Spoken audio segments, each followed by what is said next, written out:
So for learning to be, we wanted to capture the Delors notion of feeling able, self-confident, able to learn, a sense of self-efficacy, and feeling good with yourself and participating in learning that you want to learn, so self-directed, self-initiated learning.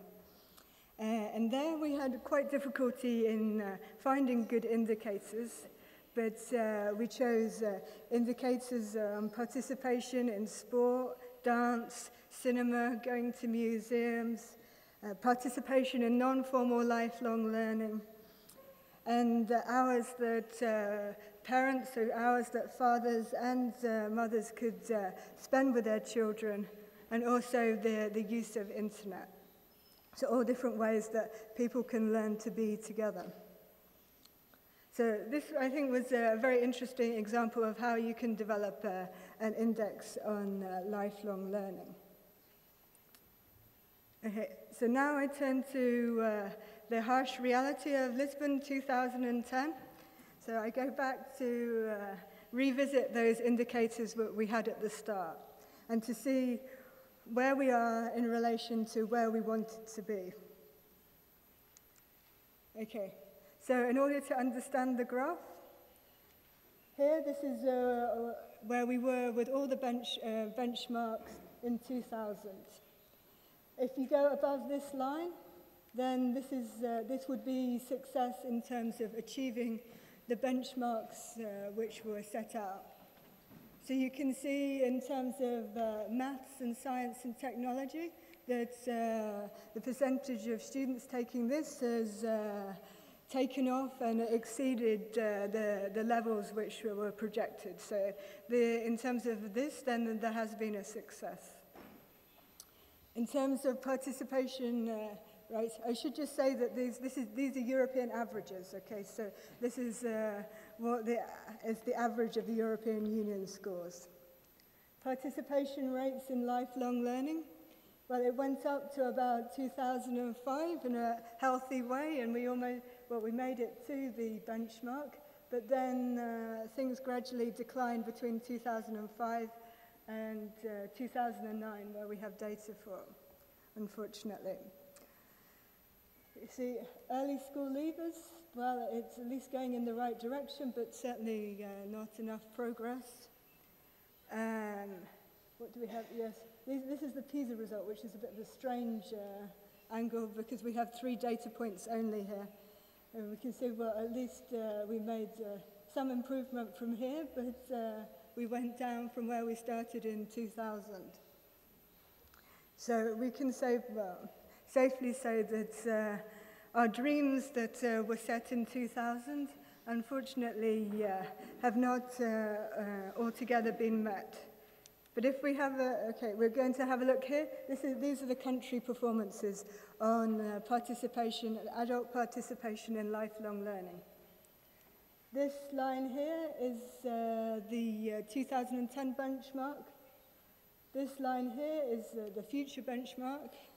And we can see that Denmark, many Scandinavian countries, UK, Netherlands, already passed the 2020 benchmark. Spain is just a little bit behind the benchmark, so with some healthy progress, it won't be too long to be able to make it across the line.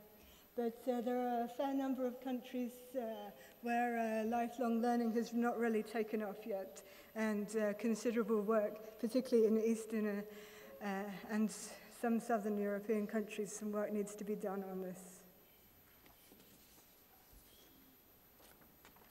Okay, but then we can reflect a bit on the future.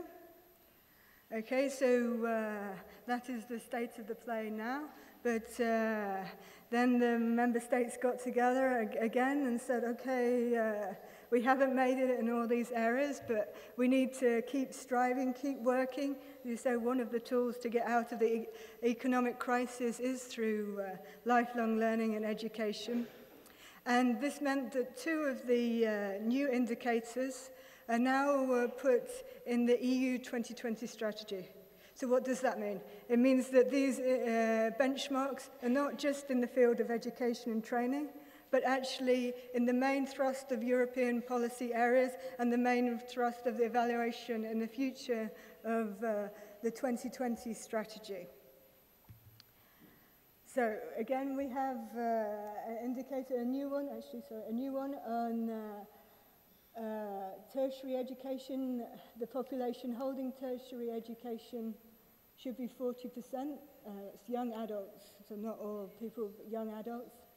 And a new one, which reflects the discourse of the previous speaker, the share of early leavers from education and training should be less than 10%. Sorry, that one's the same. It's the next one which is coming up. Yeah, this is the one which reflects the previous speaker's vision that 95% of children between 4 and compulsory education should participate in some form of education.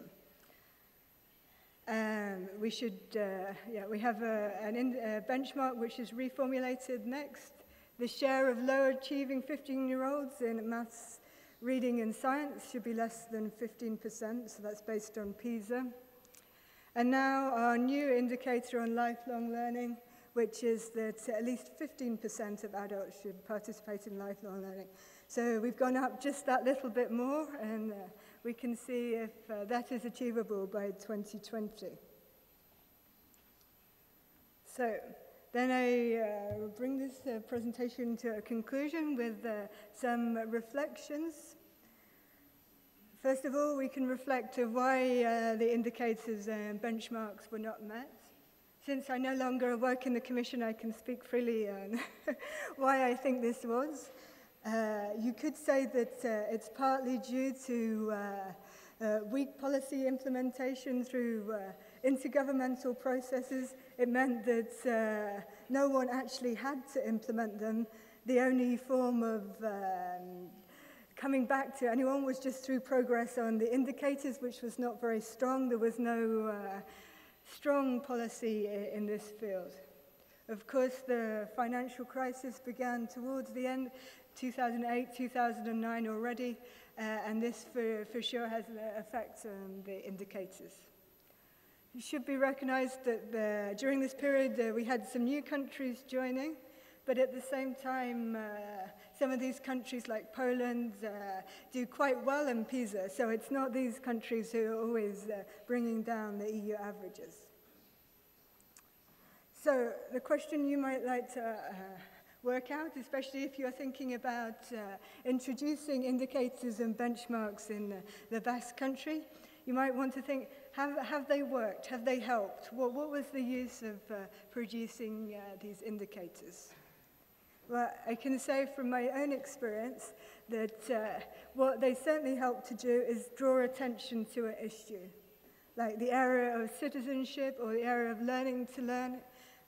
People got much more interested. People from the different member states had to send experts, had to bring people to the meeting, had to talk about what they were doing. And this it's not a huge change or huge momentum, but it did bring some kind of exchange of ideas, some kind of feeling that these areas were important too, at the same time as everyone was talking about economic indicators. Secondly, what I think is important is that they prevent people from saying, oh no, we have the best education system in the world and whatever, without any evidence, right? So the indicators present an evidence which people can't get away from. They are confronted with this and they can't go along keeping doing what they were doing, saying, no, we're fine, we're doing all right. If the evidence doesn't suggest it, then they're confronted with the evidence and then it can be used. Also, I can tell in an example of this that, for example, in Hungary, they use the indicators on active citizenship with very low levels of participation rates there. And they went to their government and they said, look, we need to do something about it. We have low levels of engagement in citizenship. So it is a tool, it is a way that can be used by by all sorts of citizens, but governments and European Commission all together as different strategies for using it. But there are some issues to do with the data, that the indicators are always limited by the quality of capturing the concept and also the timeliness of the data. The policy happens much faster than the data that you have available, so there is often a disjuncture between what you want to present and what you actually have in your different international databases. And one very important thing to note is the indicators, like the word suggests, just give you an indication of what is going on. It doesn't give you the whole picture. It doesn't present everything. It's just an indication, like a traffic light. It's a little light that shows, well, look, things look as though they're going in that direction.